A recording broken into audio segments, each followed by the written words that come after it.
அனைவருக்கும் வணக்கம். பிஜிடிஆர்பி வரலாறு மாதிரி தேர்வு 3. இன்றைய முதல் வினாக்களை காணலாம். மௌரிய வம்சத்தின் கடைசி மன்னன் யாரால் படுகொலை செய்யப்பட்டார்? யாருன்னு பார்த்தீங்கன்னா புஷ்யமித்ர சுங்கர்.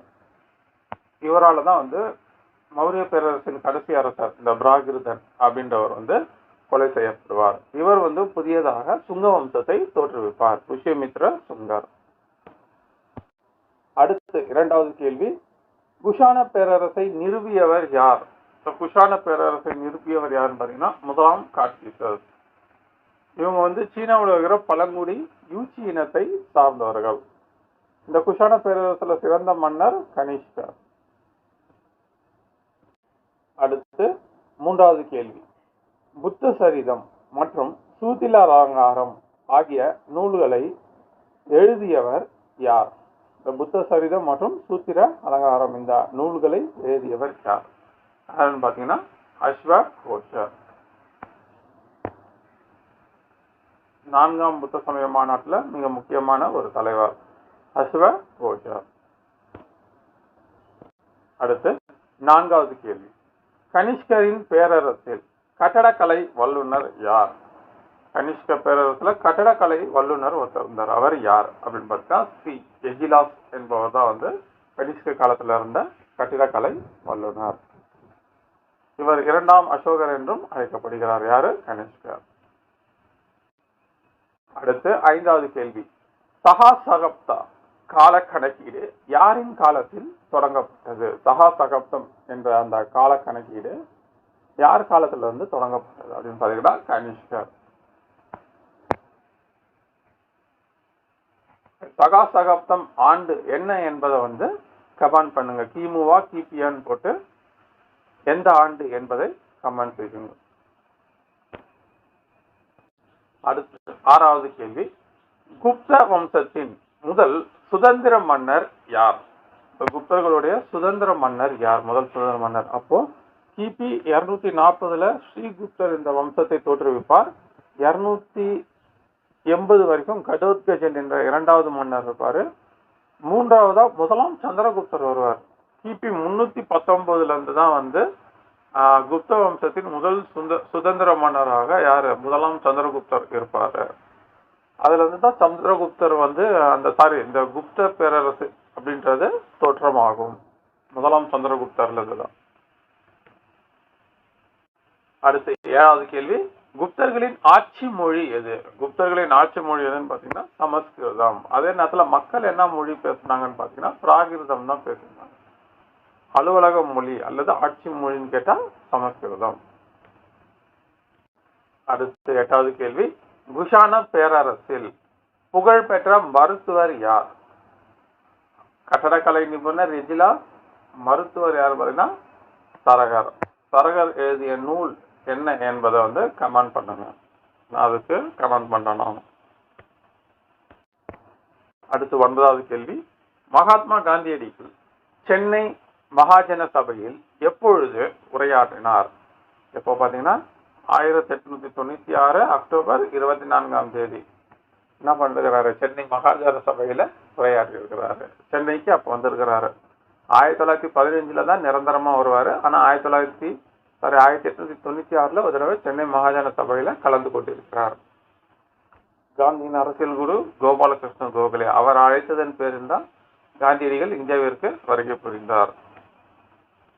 அடுத்து 10வது கேள்வி, வ.உ. சிதம்பரத்தின் கப்பல் போக்குவரத்து எங்கு இடையே நடைபெற்றது? எந்த இடத்திற்கு இடையே நடைபெற்றது அப்படின்னு பாத்தீங்கன்னா தூத்துக்குடி மற்றும் கொழும்பு இடையே நடைபெற்றது. அந்த கப்பலுடைய பேர் என்னன்னு பாத்தீங்கன்னா காலியோ. SS காலியோ மற்றும் SS லாவா. சுதேசி ஸ்டீம் நேவிகேஷன் கம்பெனி என்ற ஒரு கூட்டு பங்கு நிறுவனத்தை யாரு? வ.உ.சி. ஆரம்பிக்கிறாரு. அடுத்து 11வது கேள்வி, லாகூரின் சுல்தான் என்று குறிப்பிடப்படும் மன்னர் யார்? லாகூரின் சுல்தான் என்று குறிப்பிடப்படும் மன்னர் குத்புதீன் ஐபக். இவர்தான் இந்தியாவில் அடிமை வம்சத்தை தோற்றுவித்தவர், குத்புதீன் ஐபக். 12, குத்புதீன் ஐபக்கின் சிறந்த பட்டமாக எது வழங்கப்பட்டது? எந்த பட்டம் பார்த்தீங்கன்னா D luck Paksha. Luck Paksha அப்படின்ற பொருள் என்னன்னு பாத்தீங்கன்னா லட்சங்களை அள்ளி தருபவர். அதனால குத்புதீன் ஐபக்கு லக் பக்ஷா என்ற ஒரு பட்டப்பெயர் காணப்பட்டது. 13வது கேள்வி, இல்துமிஷ் முதலாக வெள்ளி பதக்க நாணயங்களை அறிமுகப்படுத்தியவர். அவை என்ன வெள்ளி நாணயங்களை அறிமுகப்படுத்தினாரு இல்துமிஷ் அப்படின்னு பார்க்கும்போது ரூபா மற்றும் தாங்கா அப்படின்ற இதை அறிமுகப்படுத்தி இருக்கிறாரு. யாரு? இல்துமிஷ் நாணயங்களை அறிமுகப்படுத்தியவர். அடுத்து 14வது கேள்வி, கூற்று நவம்பர் 1 உள்ளாட்சி தினம். இது சரியா? ஆமா, நவம்பர் 1 தான் உள்ளாட்சி தினம். காரணம், நவம்பர் 1 1956ஆம் ஆண்டு புதிய மெட்ராஸ் சென்னை மாநிலம் உருவாக்கப்பட்டது. அதன் நினைவாக உள்ளாட்சி தினம் கொண்டாடப்படுகிறது. தற்சமயம் இந்த நவம்பர் 1 உள்ளாட்சி தினம் இதன் காரணமாக மாற்றிருக்கிறாங்க.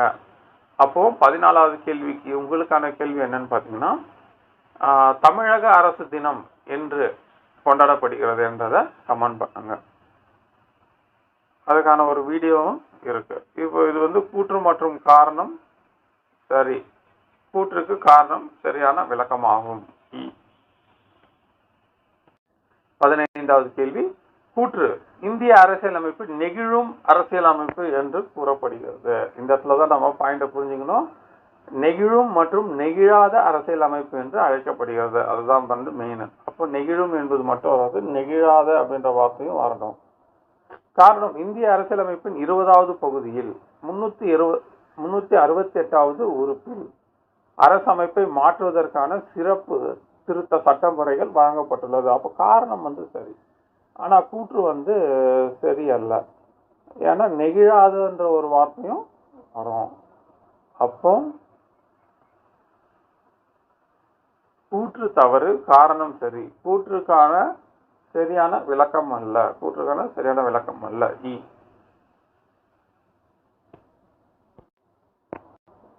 16வது கேள்வி, ஆதிச்சநல்லூரில் நடந்த அகழாய்வை பார்வையிட்ட மொழியியல் அறிஞர் யார்? இந்த மொழியியல்னு வரும்போது அதை பார்த்த அறிஞர் யாருன்னா கால்டுவெல். அவர் தான் பார்த்திருப்பாரு. திராவிட மொழிகளின் ஒப்பிலக்கணம் என்ற நூலை எழுதியவர் கால்டுவெல். அதே நேரத்தில் ஆதிச்சநல்லூரில் அகழாய்வு நடத்த இது பண்ணவர் ஆண்ட்ரூ ஜாகர். அவரை ஞாபகம் வச்சுக்கிறோம், ஆண்ட்ரூ ஜாகர். 17வது கேள்வி, இந்தியாவிற்கான புதிய பொருளாதார கொள்கை எந்த 5 ஆண்டு திட்ட காலத்தில் அறிமுகப்படுத்தப்பட்டது? எந்த 5 ஆண்டு திட்ட காலத்தினா 8வது 5 ஆண்டு திட்ட காலத்துல தான் இந்த புதிய பொருளாதார கொள்கை அறிமுகப்படுத்தப்பட்டது. அதே நேரத்தில் இந்த 1990-92 2 ஓராண்டு திட்ட காலத்துல தான் இந்த 5 ஆண்டு இந்த புதிய பொருளாதார கொள்கை திட்டம் அறிமுகப்படுத்தப்பட்டது. 1990-92 2 ஓராண்டு திட்ட காலம். நரசிம்மராவ் அவர்கள் பிரதமராக இருக்கும்போது தான் இந்த புதிய பொருளாதார கொள்கை அறிமுகப்படுத்தப்பட்டது. 18வது கேள்வி, கீழ்கண்டவற்றுள் எது சரி? ஏ, முதலாம் சந்திரகுப்தர் மகாராஜா ஆதிராஜா என்ற பட்டத்தை ஏற்றார். சரி. பி, முதலாம் சந்திரகுப்த பேரரசின் முதல் பேரரசராக கருதப்படுகிறார். ஆமா, முதல் பேரரசர்னா ஸ்ரீகுப்தர் கடோத்கஜனுக்கு அடுத்தது அவங்க ஒரு சிறிய அரசர்களாக இருந்தாங்க. இவர் தான் ஒரு பேரரசராக மாறுகிறார் முதலாம் சந்திரகுப்தர். சி, முதலாம் சந்திரகுப்தரின் ஆட்சி காலத்தில் நாணயம் கல்வெட்டு எதுவும் கிடைக்கவில்லை. இவரை பற்றி தகவல் 2ஆம் சந்திரகுப்தருடைய கல்வெட்டுல தான் காணப்படுகிறது. டி, முதலாம் சந்திரகுப்தரை பற்றிய மற்ற ஆட்சியாளர்களின் ஆவணங்களிலிருந்து இவரது பேரரசு நிலை பற்றி நமக்கு புலப்படுகிறது. இதுவும் சரியானது. அப்போ மேற்கண்ட அனைத்துமே சரியாக உள்ளது. முதலாம் சந்திரகுப்தரை பற்றி அவர் ஆட்சி அரியணை ஏறிய ஆண்டு கிபி 319. அடுத்து 19வது கேள்வி, முத்தரையர்களிடமிருந்து காவிரி ஆற்றின் கழிமுக பகுதியை வென்றவர் யார்? யாருன்னு பார்த்தீங்கன்னா விஜயாலய சோழன். மறுபடியும் என்ன பண்றாரு? சோழ பேரரசை, பிற்கால சோழ பேரரசை தோற்றுவித்தவர் விஜயாலய சோழன். முத்தரையர்களிடமிருந்து தான் திரும்ப என்ன பண்றாரு? அந்த காவிரி பகுதியை மீட்கிறாரு. 20வது கேள்வி, தீனபந்து மித்ரா எழுதிய நீல் தர்பன் ஒரு டேஷ் நூல். என்ன நூல்னு பார்த்தீங்கன்னா இது வந்து ஒரு நாடக நூல். அவுரி விவசாயம் பண்றவங்களோட துயரை எடுத்துக்காட்டும் ஒரு நாடக நூல். அதுதான் வந்து நீல் தர்பன். அதை எழுதியவர் தீனபந்து மித்ரா. அடுத்து கூற்று 21. கூற்று ஏ. லாலா லஜபதி ராய், பாலகங்காதர திலகர், பிபின் சந்திரபால் ஆகியோர் தீவிர தேசியவாத தலைவர்கள். தீவிரமாக இருந்தாங்க. சரி. கூற்று ஆர். தீவிர தேசியவாதமானது மக்களின் தேசப்பற்று உணர்வுகளை மதத்தின் அடையாளங்களை பயன்படுத்தி தூண்டினர். ஆமாம். இப்போ மகாராஷ்டிரா பகுதிகளில் பாலகங்காதர திலகர் கணபதி விழா, சிவாஜி விழா போன்ற விழாக்களை பயன்படுத்தி என்ன பண்றாரு, மக்களிடம் தேசப்பற்றை தூண்டினார். அப்ப இதுவும் வந்து சரிதான். ஏ மற்றும் ஆர் இரண்டும் சரியானது மற்றும் ஆர் ஏவை விளக்குகிறது. 22வது கேள்வி. கூற்று ஏ. சுதேசி என்னும் தத்துவமானது எம்.ஜி. ரானடே அவர்களின் பூனே சொற்பொழிவு சிந்தனையின் பிரதிபலிப்பாகும். சரியாக உள்ளது. காரணம், ரானடேயின் கருத்துப்படி ஒருவது சொந்த நாட்டில் உற்பத்தி செய்யும் பொருளுக்கு அப்பொருளின் பயன்பாடு அதிகமான மனநிறைவை கொடுக்கும் போது அவற்றிற்கு முன்னுரிமை வழங்கப்பட வேண்டும். அவருக்கு அந்த பயன்பாடு வந்து குறைவான மனநிறைவை கொடுத்தாலும் அப்பொருளுக்கு முன்னுரிமை வழங்கப்பட வேண்டும். அது வந்து சரி. இப்போ ஏ மற்றும் ஆர் இரண்டும் சரியானது மற்றும் ஆர் ஏவை விளக்குகிறது. இதுதான் வந்து சரியானது. 23வது கேள்வி.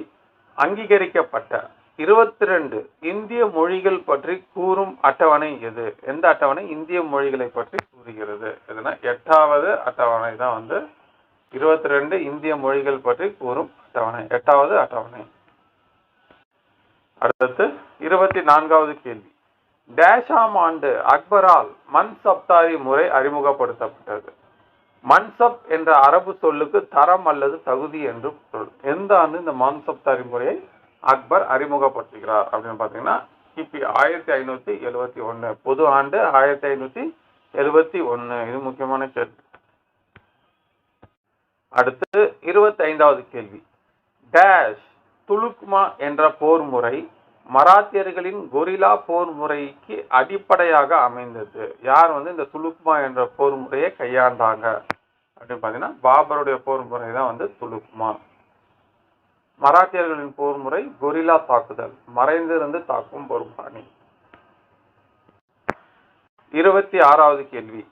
பஞ்சமர் பள்ளிகள் என அழைப்பதை ஆதி திராவிடர் பள்ளிகள் என்று அழைக்கப்பட வேண்டும் என்று கூறியவர்கள் யார்? யாருன்னு பார்த்தீங்கன்னா அயோத்திதாச பண்டிதர். அவர்தான் வந்து பஞ்சமர் பள்ளிகள் என்பதை ஆதி திராவிடர் பள்ளிகள் என்று அழைக்கப்பட வேண்டும் என்று கூறியவர்கள். அடுத்து 27வது கேள்வி. விவேகவர்தினி என்ற பத்திரிகையை வெளியிட்டவர் யார்? யாருன்னா ராஜாராம் மோகன் ராய், வித்யாசாகர், வீரசேலிங்கம், டி பாரதியார். இந்த விவேகவர்தினி என்ற பத்திரிகையை வெளியிட்டவர் வீரசேலிங்கம். இவர் தான் இந்த பத்திரிகையை வெளியிட்டவர். 28வது கேள்வி. குலாம்கிரி என்ற நூலின் ஆசிரியர் யார்? இந்த நூலின் ஆசிரியர் வந்து ஜோதிபாய் பூலே. இதை வந்து தமிழ்ல அடிமைத்தனம் அப்படின்வாங்க இந்த குலாம்கிரி என்பதை.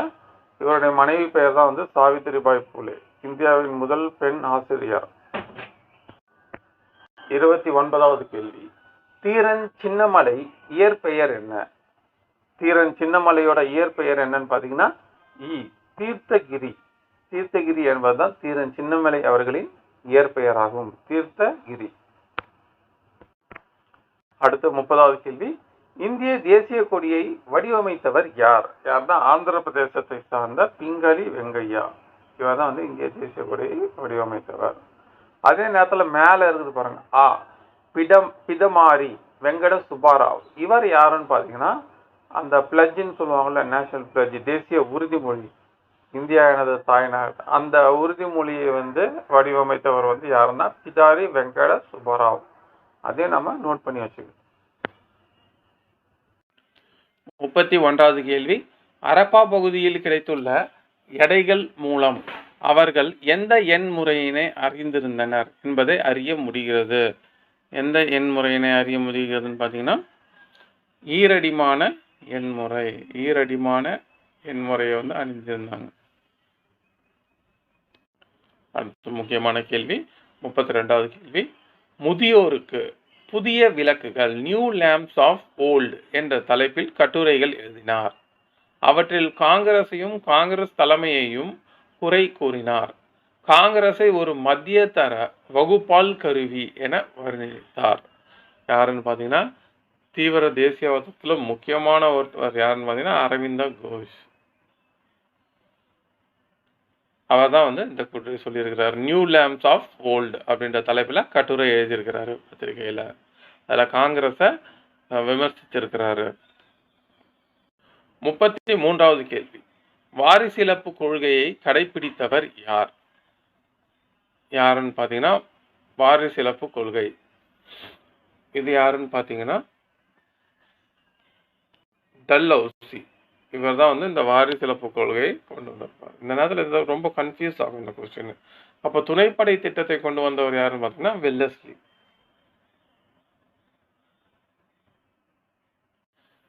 34வது கேள்வி, டல்ஹௌசி எங்கு பொறியியல் கல்லூரி ஆரம்பித்தார்? எந்த இடத்துல அப்படின்னு பார்த்தீங்கன்னா, இந்தியாவில் முதல் பொறியியல் கல்லூரி 1847 ரூர்க்கி என்ற இடத்துல தான் முதல் பொறியியல் கல்லூரி ஆரம்பிக்கப்பட்டது, ரூர்க்கி. அடுத்த கேள்வி 35வது கேள்வி, டெல்லியின் 7 சுல்தான்களின் ஆட்சியை கண்டவர் யார்? டெல்லியில 7 சுல்தான்களின் ஆட்சியை கண்டவர் யாருன்னு பார்த்தீங்கன்னா அமீர் குஸ்ரோ. கிட்டத்தட்ட ஒரு 7 சுல்தான்கள் கிட்ட இவர் இருந்திருக்கிறாரு, அவங்களோட ஆட்சியை பார்த்திருக்கிறாரு. இவர் அமீர் குஸ்ரோ. டாம்பி ஹிந்த், இந்தியாவின் கிளி என்று அழைக்கப்பட்டவர் இவர்தான். 36வது கேள்வி, இக்தா முறையை அறிமுகப்படுத்தியவர் யார்? இந்த இக்தா முறைக்கு வேறு பெயர் என்னன்னு பார்த்தீங்கன்னா முக்தி முறை என்றும் பெயர். இதை அறிமுகப்படுத்தியவர் அடிமையின் அடிமை என்று அழைக்கப்படும் இல்துமிஷ், குத்புதீன் ஐபக்கின் மருமகன். குத்புதீன் ஐபக் மகன் ஆரம் ஷாவை கொன்றுவிட்டு 1611 அரியணை ஏறுவார். யாரு? இல்துமிஷ். இவர் தான் இந்த இக்தாதாரி முறை, இக்தாதார் அப்புறம் இல்லைன்னா முக்தி என்று அழைக்கப்படும் இந்த முறையை அறிமுகப்படுத்தியவர். அடுத்த 37வது கேள்வி, பின்வரும் சுல்தான்களில் யார் தற்போது ஆக்ரா அமைந்துள்ள ஒரு நகரத்தை நிறுவினார்? ஆக்ராவை நிறுவுறாரு, ஆக்ராவை தலைநகராகவும் மாற்றுகிறார். யாருன்னு பார்த்தீங்கன்னா சிக்கந்தர் லோடி. டெல்லி சுல்தானியத்தின் கடைசி வம்சமே இந்த லோடி வம்சம். அதுல முதல் அரசர் யாருன்னா பலகுல் லோடி, இரண்டாவது அவர் தான் சிக்கந்தர் லோடி, மூன்றாவது அவர் இப்ராஹிம் லோடி. இப்ராஹிம் லோடியை தான் பாபர் முதலாம் பானிபட் போர்ல தோற்கடிப்பாரு. 38வது கேள்வி, 1937 பொது தேர்தலுக்கு பிறகு இந்திய தேசிய காங்கிரஸ் அமைச்சரவையை அமைக்காத மாகாணம் எது? எந்த மாகாணத்துல அமைக்கவில்லை அப்படின்னு பார்த்தா வங்காள மாநிலத்துல அமைக்கவில்லை. அடுத்த 39வது கேள்வி, சிம்ம விஷ்ணு எங்கு தலைநகராக கொண்டு ஆட்சி செய்தார்? எந்த இடத்தை தலைநகராக கொண்டு சிம்ம விஷ்ணு ஆட்சி புரிந்தார் அப்படின்னு பார்த்தீங்கன்னா காஞ்சிபுரம். பல்லவர்களுடைய தலைநகரம் காஞ்சிபுரம். காஞ்சிபுரத்தை தலைநகராக கொண்டுதான் சிம்ம விஷ்ணு ஆட்சி புரிந்தார். அடுத்த 40வது கேள்வி, சிம்ம விஷ்ணு ஆதரித்த முக்கிய புலவர்கள் யார் யார்? யாருன்னு பார்த்தீங்கன்னா பாரவி மற்றும் தண்டி, இவங்களை தான் ஆதரித்தார். பாரவி மற்றும் தண்டி. சிம்ம விஷ்ணு பல்லவ வம்சத்தை தோற்றுவித்த மன்னர் சிம்ம விஷ்ணு. அடுத்த 41வது கேள்வி, எந்த கருத்து முடிவில் காந்திக்கும் அம்பேத்கருக்கும் இடையில் எதிர்ப்பு ஏற்பட்டது? ஏ இந்திய பிரிவினை, பி தாழ்த்தப்பட்டோர், சி சத்தியாகிரக இயக்கம், டி ஒத்துழையாமை இயக்கம். எதுனா இந்த தாழ்த்தப்பட்டவர்களை வைத்து தான் காந்திக்கும் அம்பேத்கருக்கும் இடையே ஒரு கருத்து மோதல் ஏற்பட்டது. 42வது கேள்வி, B.R. அம்பேத்கரை எந்த தொகுதியிலிருந்து தேர்ந்தெடுப்பதை காங்கிரஸ் உறுதி செய்தது? எதுன்னு பார்த்தீங்கன்னா பம்பாய் தொகுதியிலிருந்து தேர்ந்தெடுப்பதை காங்கிரஸ் உறுதி செய்தது. அடுத்து 43வது கேள்வி, நவஜவான் பாரத் சபா என்ற அமைப்பை நிறுவியவர் யார்? இந்த நவஜவான் பாரத் சபா என்ற அமைப்பை நிறுவியவர் யாரு? பகத்சிங். நான் ஏன் நாத்திகன் ஆனேன் என்ற நூலை எழுதியிருப்பார். அடுத்த 44வது கேள்வி, எந்த ஆண்டு தமிழக சட்ட மேலவை நீக்கப்பட்டது? எந்த ஆண்டு நீக்கப்பட்டது பார்த்தீங்கன்னா 1986ஆம் ஆண்டு. தமிழ்நாடு சட்டமேலவையின் கடைசி தலைவராக இருந்தவர் யார் அப்படின்னா மாப்பே சிவஞானம் அவர்கள். 45வது கேள்வி, இந்திய கூட்டாட்சி முறையை கூட்டுறவு கூட்டாட்சி என கூறியவர் யார்? யாருன்னு பார்த்தீங்கன்னா கிரன்வில் ஆஸ்டின் என்பவர் தான் வந்து இந்திய அரசின் கூட்டாட்சி முறையை கூட்டுறவு கூட்டாட்சி முறை என்று கூறியிருக்கிறார். அடுத்த 46 கூற்று ஏ, இந்திய அரசியல் அமைப்பானது தேர்தல் ஆணையம் சுதந்திரமாக செயல்பட வழிவகை செய்கிறது. சரி. காரணம், சுதந்திரமான மற்றும் நியாயமான தேர்தலை நடத்த உறுதி செய்கிறது. ஆமா, சுதந்திரமான மற்றும் நியாயமான தேர்தலை நடத்த உறுதி செய்கிறது. அப்போ இதற்கு சரியான ஆன்சர் என்னன்னா ஏ மற்றும் ஆர் இரண்டும் சரியானது மற்றும் ஆர் ஏவை விளக்குகிறது. 47வது கேள்வி, ஹல் ஹிலால் என்னும் வார பத்திரிகையை வெளியிட்டவர் யார்? யாருன்னு பார்த்தீங்கன்னா அபுல் கலாம் ஆசாத். இவர்கள் தான் வந்து இந்த ஹல் ஹிலால் என்ற வார பத்திரிகையை தொடங்கியவர் அல்லது வெளியிட்டவர். அடுத்து 48வது கேள்வி, கல்கத்தாவில் அனுசீலன் சமிதியை நிறுவியவர் யார்? கல்கத்தாவில் அனுசீலன் சமிதியை நிறுவியவர் யார்? இ ஜதீந்திரநாத் பானர்ஜி மற்றும் பரிந்தர் குமார் கோஷ். இவங்க இருவரும் சேர்ந்தா கல்கத்தாவில் இந்த அனுசீலன் சமிதியை நிறுவுறாங்க.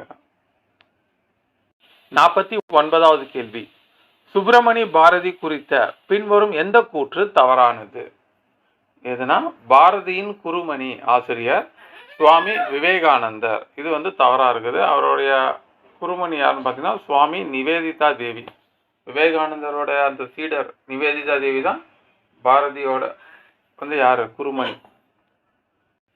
50வது கேள்வி, முதலாவது பயணிகள் ரயில் 1853 எந்த இடங்களுக்கு இடையே ஓடியது? எந்த 2 இடங்களுக்கு இடையே ஓடியதுன்னு பார்த்தீங்கன்னா பம்பாய் மற்றும் தானே. இதுதான் வந்து முதல் ரயில். யார்? டல்ஹௌசி காலத்தில் அமைக்கப்பட்டது. அடுத்த 51வது கேள்வி, முசோலினி ஆசிரியராக பணியாற்றிய பத்திரிகையின் பெயர் என்ன? எந்த பத்திரிகையை பார்த்தீங்கன்னா அவந்தி என்ற பத்திரிகையில தான் வந்து முசோலினி ஆசிரியராக பணியாற்றினார். 52வது கேள்வி, சீனாவிடமிருந்து மஞ்சூரியாவை ஜப்பான் கைப்பற்றிய ஆண்டு எது? என்னன்னா 1931ஆம் ஆண்டு சீனாவிடமிருந்து ஜப்பான் வந்து மஞ்சூரியாவை கைப்பற்றியது. அடுத்த 53வது கேள்வி, கல்கத்தாவில் நடைபெற்ற 2வது காங்கிரஸ் அமர்வில் கலந்து கொண்ட பிரதிநிதிகளுக்கு தன்னுடைய தோட்டத்தில் விருந்து கொடுத்தது யார்? எந்த பிரபு வந்து விருந்து கொடுத்தார் அப்படின்னு பார்த்தீங்கன்னா டஃப்ரீன் பிரபு. காங்கிரஸ் தோற்றிய போது இருந்த வைஸ்ரா யாருன்னு கேட்டாங்கன்னா டஃப்ரீன் பிரபு. அவர் தான் வந்து 1886ஆம் ஆண்டு நடந்த அந்த காங்கிரஸ் மாநாட்டில் கலந்து கொண்டவங்களுக்கு தேநீர் விருந்து அளித்தார். 54வது கேள்வி, 1907ஆம் ஆண்டு சூரத்தில் நடைபெற்ற இந்திய தேசிய காங்கிரஸ் கூட்டத்திற்கு தலைமை தாங்கியவர் யார்? யாருன்னு பார்த்தீங்கன்னா ராஷ் பிஹாரி கோஷ். இந்த 1907 சூரத் மாநாட்டில் தான் வந்து காங்கிரஸ் மிதவாத தேசியவாதிகள் தீவிர தேசியவாதிகள் இரண்டு பகுதியாக பிரிந்தது. 55வது கேள்வி, இந்திய தேசிய காங்கிரசின் முதல் முஸ்லிம் பிரசிடென்ட் யார்? முதல் முஸ்லிம் தலைவர் யார் அப்படின்னு பார்த்தீங்கன்னா சர் பக்ருதீன் தியாப்ஜி. இந்த 1887 நடந்த சென்னை மதராஸ் இந்த காங்கிரஸ் மாநாட்டில் தான் வந்து இவர் தலைவராக தேர்ந்தெடுக்கப்பட்டார். சையத் பக்ருதீன் தியாப்ஜி. 56வது கேள்வி, 1939ஆம் ஆண்டு தேர்தலில் சுபாஷ் சந்திர போஸ் எந்த வேட்பாளரை தோற்கடித்து காங்கிரசின் தலைவரானார்? யாருன்னா காந்தியோட இவர் சீடர் மாதிரி இருந்த ஆதரவாளர் பட்டாபி சீதாராமையாவை தோற்கடித்திருப்பார். அதே ஆண்டுல காங்கிரஸை விட்டு விலகி அவர் ஃபார்வர்ட் பிளாக் என்ற கட்சியை அதே ஆண்டுல ஆரம்பித்திருப்பார். 57வது கேள்வி, ராஸ்ட் கோப்தார் யாருடைய முழக்கம்? யாருன்னா பார்சி இயக்கம். ராஸ்ட் கோப்தார் என்ற பத்திரிகையை வைத்திருந்தவர் யார் அப்படின்றது கமெண்ட் பண்ணுங்க. அவர் இந்தியாவின் முதுபெரும் மனிதர் என்றும் அழைக்கப்பட்டார். ராஸ்ட் கோப்தார் பத்திரிகை. 58வது கேள்வி, 1921 மாப்ளா கழகம் எந்த இடத்தில் நடைபெற்றது? மாப்ளா கழகம்னாலே அது வந்து கேரளாவில் தான் வந்து இந்த மாப்ளா கழகம் நடைபெற்றது.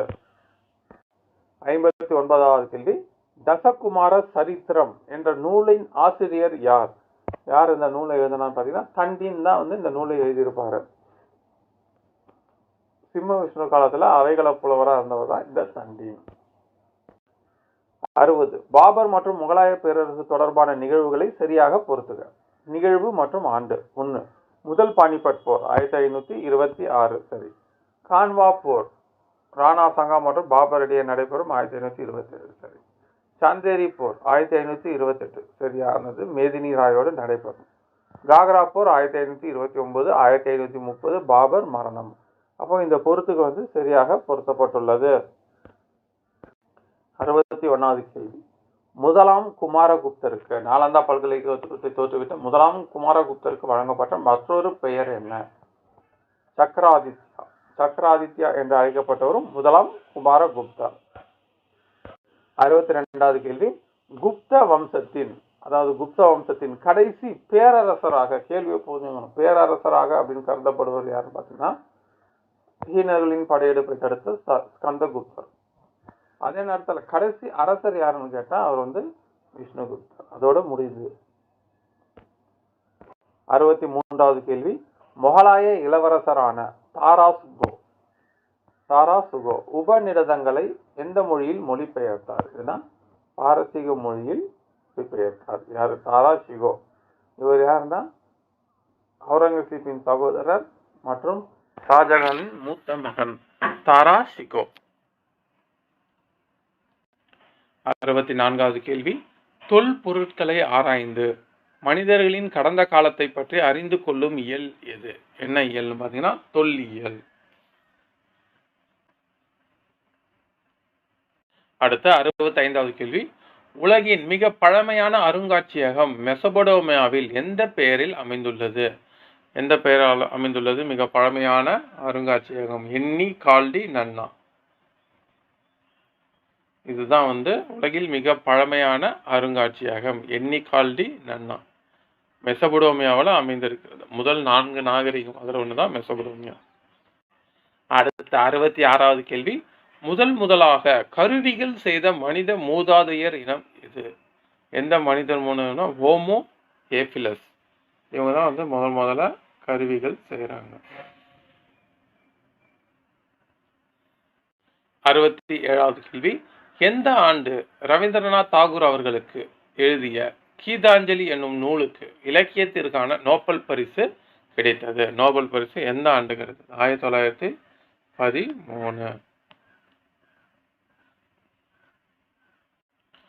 அடுத்து 68வது கேள்வி, 1815 ஆத்மீய சபையை ராஜாராம் மோகன் ராய் அவர்கள் எங்கு தோற்றுவித்தார்? எந்த இடத்துல தோற்றுவித்தார் அப்படின்னு பார்த்தீங்கன்னா மங்களம் ஆர் கல்கத்தா. இந்த இடத்துல ராஜாராம் மோகன் ராய் ஆத்மீய சபையை தோற்றுவித்தார். 69வது கேள்வி, இந்திய கம்யூனிஸ்ட் கட்சி 1925ஆம் ஆண்டு எங்கே தொடங்கப்பட்டது? எந்த இடத்துல தொடங்கப்பட்டதுன்னா பம்பாயில. அதே நேரத்தில் காங்கிரஸ் கட்சியும் 1885 பம்பாயில் தான் முதல்ல தொடங்கப்பட்டது. 70வது கேள்வி, 1923 மே 1ஆம் தேதி முதல் தொழிலாளர் தினத்தை முதல் முறையாக கொண்டாடியவர் யார்? யாருன்னு பார்த்தீங்கன்னா சிந்தனை சிற்பி என்று அழைக்கப்படும் சிங்கார வேளாணர் 1923 முதலா மே தினத்தை கொண்டாடுறாரு. அடுத்து 71வது கேள்வி, கோரக்பூர் அமர்வு நீதிபதியாக பணியாற்றிய யார் சௌரி சௌரா வழக்கில் தொடர்பு கொண்டவர்களுக்காக குற்றம் சாட்டப்பட்டவர்கள் 172 விவசாயிகளுக்கு மரண தண்டனை விதித்து தீர்ப்பளித்தார்? எந்த நீதிபதி இந்த சௌரி சௌரா வழக்கில் இது பண்ணவங்களுக்கு மரண தண்டனை விதித்தார் அப்படின்னு பார்த்தீங்கன்னா நீதிபதி S.E. ஹோம்ஸ். நீதிபதி S.E. ஹோம்ஸ் என்பவர் தான் இந்த இவ்வளவு விவசாயிகளுக்கும் மரண தண்டனை வழங்கியவர்.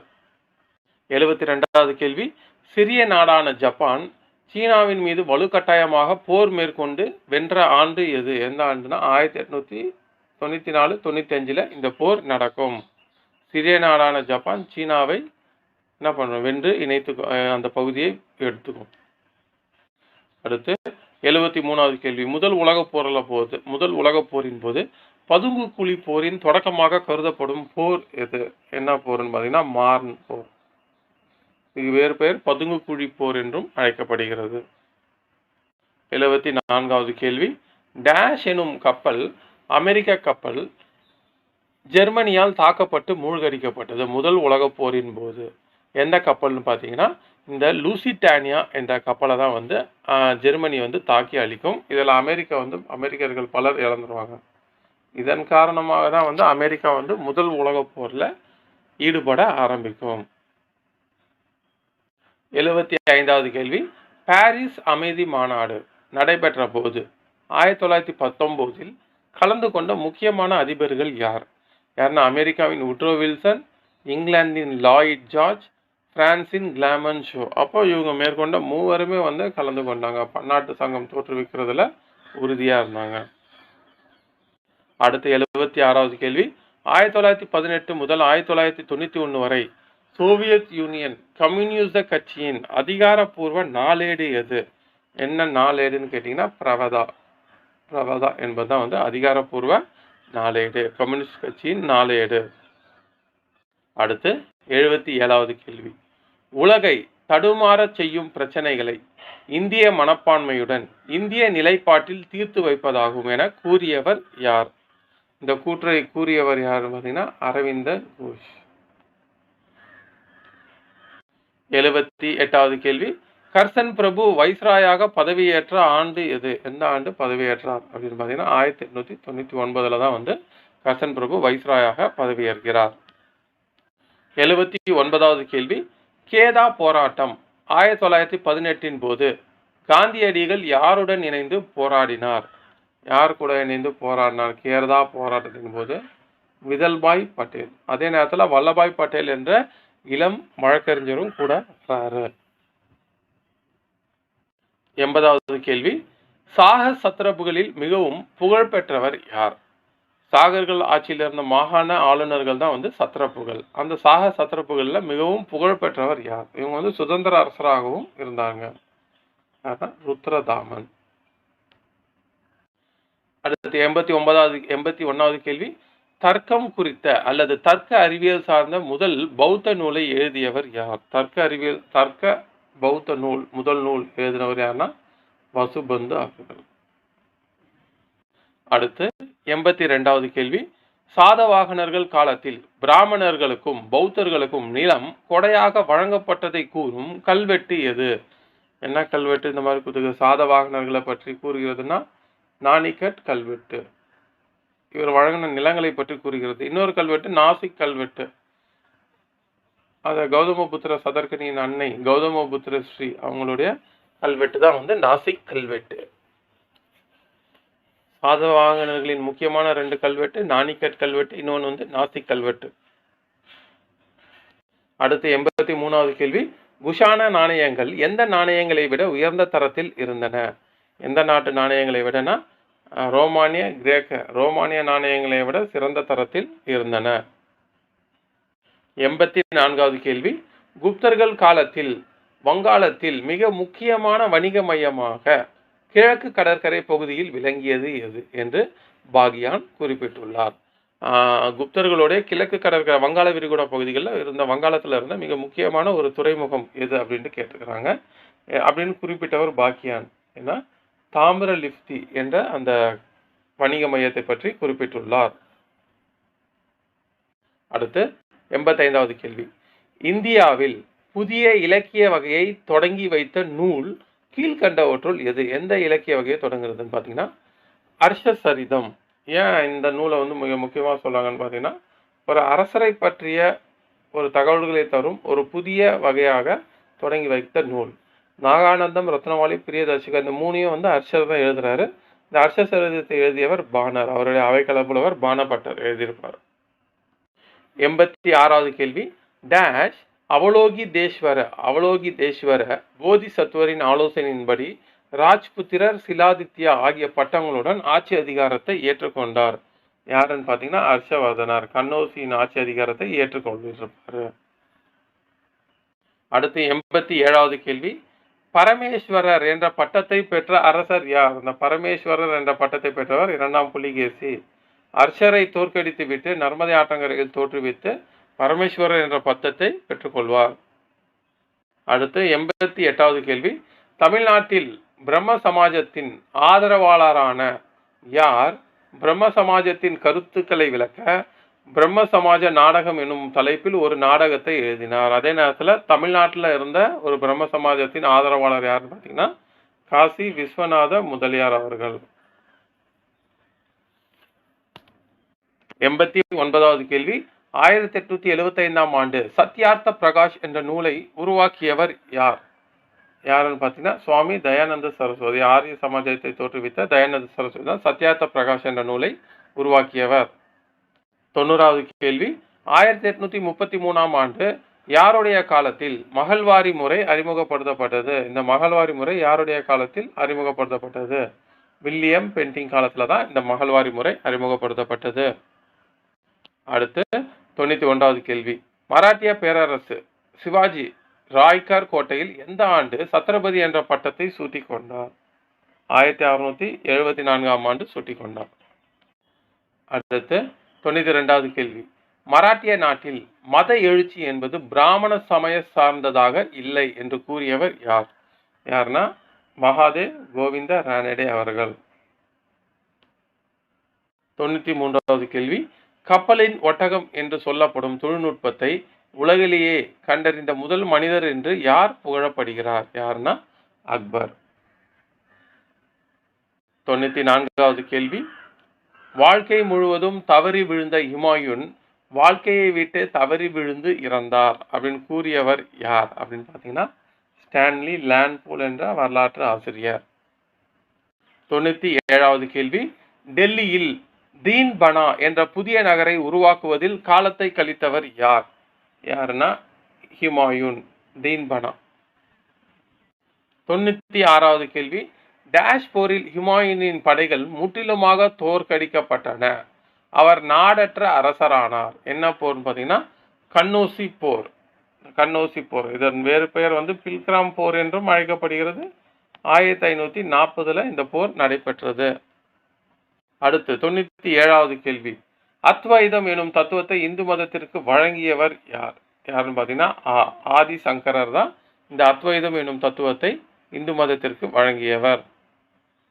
98வது கேள்வி, வைதீக வேத மத பிரிவுகளுக்கும் சிரமண பிரிவுகளுக்கும் இடையே ஏற்பட்ட மோதல்களை பற்றி குறிப்பிடும் நூல் எது? எந்த நூல் குறிப்பிட்டா திருத்தொண்டர்களின் தொகுப்புகள், புகழ்பாடும் தொகுப்புகள். இந்த நூல் தான் இந்த மோதல்களை பற்றி குறிப்பிடுகிறது. திருத்தொண்டர்களின் புகழ்பாடும் தொகுப்புகள். அடுத்து 99வது கேள்வி, அக்பரின் அரசவையில் ஆக்ராவின் பார்வை திறனற்ற பாடகர் என்று அறியப்பட்டவர் யார்? யாருன்னு பார்த்தீங்கன்னா சூர்தாஸ். இவர் தான் பார்வை திறனற்ற பாடகர் சூர்தாஸ். 100வது கேள்வி, மராட்டிய மன்னர் சிவாஜியின் சமகாலத்தவர் என்று அழைக்கப்படுபவர் டேஷ் ஆவார்? யாருன்னு பார்த்தீங்கன்னா துக்காராம். 101வது கேள்வி, ஆந்திர போஜா என்று அழைக்கப்பட்டவர் யார்? இந்த ஆந்திர போஜர் என்று அழைக்கப்பட்டவர் யாருன்னு பார்த்தீங்கன்னா கிருஷ்ணதேவராயர். இவர் ஆந்திர போஜா என்று அழைக்கப்பட்டார். அடுத்து 102வது கேள்வி, ஆந்திர கவித பிதாமகா என்று வர்ணிக்கப்பட்டவர் யார்? ஆந்திர கவிதைகளின் பிதாமகர் என்று வர்ணிக்கப்பட்டவர் யார்? யாருன்னு பார்த்தீங்கன்னா அல்லசானி பெத்தண்ணா. இவர் தான் ஆந்திர கவிதைகளின் பிதாமகன் என்று அழைக்கப்பட்டார். அல்லசானி பெத்தண்ணா. அஷ்டதிக் கஜங்கள் என்ற ஒரு இதிலும் கிருஷ்ணதேவராயரிடம் இருப்பார். 103வது கேள்வி, ஒரு சில இதில் கேட்டிருக்கிறாங்க முக்கியமான கேள்வி, பாண்டுரங்க மகாமாத்மியம் என்ற நூலின் ஆசிரியர் யார்? இந்த பாண்டுரங்க மகாமாத்மியா என்ற நூலை எழுதினவர் யாருன்னு பார்த்தீங்கன்னா தெனாலி ராமன். 104வது கேள்வி, பன்னாட்டு சங்கம், பன்னாட்டு சங்க செயலகம் ஜெனீவாவில் அமைக்கப்பெற்ற அதன் முதல் செயலாளர் பதவியை டேஷ் சர் ஹெரிக் ட்ரம்மண்ட் ஏற்றுக்கொண்டார். இந்த ஹெரிக் ட்ரம்மண்ட் தான் முதல் பொதுச் செயலாளர். இவர் எந்த நாட்டை சார்ந்தவர் அப்படின்னு கேட்டுக்கிறாங்க. ஏன்னா பிரிட்டன் நாட்டை சார்ந்தவர் சர் ஹெரிக் ட்ரம்மண்ட். அடுத்து 105வது கேள்வி, டேஷ் சிந்தனையில் உதித்ததே பன்னாட்டு சங்கமாகும். யாருடைய சிந்தனையில் உதித்ததுன்னு பார்த்தீங்கன்னா அமெரிக்க அதிபர் வுட்ரோ வில்சன் அவருடைய சிந்தனையில் உதித்தது தான் இந்த பன்னாட்டு சங்கம் 1920ஆம் ஆண்டு முதல் உலகப் போர் முடிந்தவுடன் இந்த பன்னாட்டு சங்கம் தோற்றுவிக்கப்பட்டது. 106வது கேள்வி. டேஷ் 1918 மார்ச் 3 ஜெர்மனியோடு பிரெஸ்ட் லிடோவ்ஸ்க் அப்படின்ற ஒப்பந்தத்தை கையெழுத்திட்டது. எந்த நாடு பண்ணனா 1917 ரஷ்ய புரட்சி நடைபெறும். ஜெர்மனியோடு ரஷ்யா இந்த பிரெஸ்ட் லிடோவ்ஸ்க் இந்த ஒப்பந்தத்தை உடன்படிக்கை கையெழுத்திட்டு முதல் உலகப் போர்ல இருந்து வெளியேறிடும். 107வது கேள்வி. ஐநாவில் தற்போது 2005 நிலவரப்படி உறுப்பினர் நாடுகள் எத்தனை நாடுகள் பார்த்தீங்கன்னா 193 நாடுகள் உறுப்பினர்களாக உள்ளன. 108வது கேள்வி. லீக் ஆஃப் நேஷன்ஸ் அதாவது பன்னாட்டுக்கு மாற்றாக ஏற்படுத்தப்பட்ட அமைப்பு எது? எதுனா 2ஆம் உலகப் போர் முடிஞ்சவுடன் ஐக்கிய நாடுகள் சபை ஐநா சபை ஏற்படுத்தப்பட்டது. அடுத்து 109வது கேள்வி. ஐநா அமைப்பின் நீதிமன்றம் எங்கு உள்ளது? ஹாலந்து நெதர்லாந்தில் இருக்கிற தி ஹேக் என்ற இடத்துல இருக்குது. பன்னாட்டு சபை பன்னாட்டு சங்கம் அமைக்கப்பட்ட போதும் அதனுடைய நீதிமன்றமும் நெதர்லாந்தில் இருக்க ஹேக்ல தான் அமைந்திருந்தது. 110. 2ஆம் உலகப் போரில் அச்சு சக்திகளின் 3 முக்கிய நாடுகளை தேர்வு செய்க. எதுன்னு பார்த்தீங்கன்னா ஜப்பான், ஜெர்மனி, இத்தாலி ஆகிய 3 அச்சு நாடுகளின் மிக முக்கிய சக்திகளாக விளங்கியது. இதில் 2ஆம் உலகப் போரில். நன்றி. அடுத்த டாபிக்ல பார்க்கலாம்.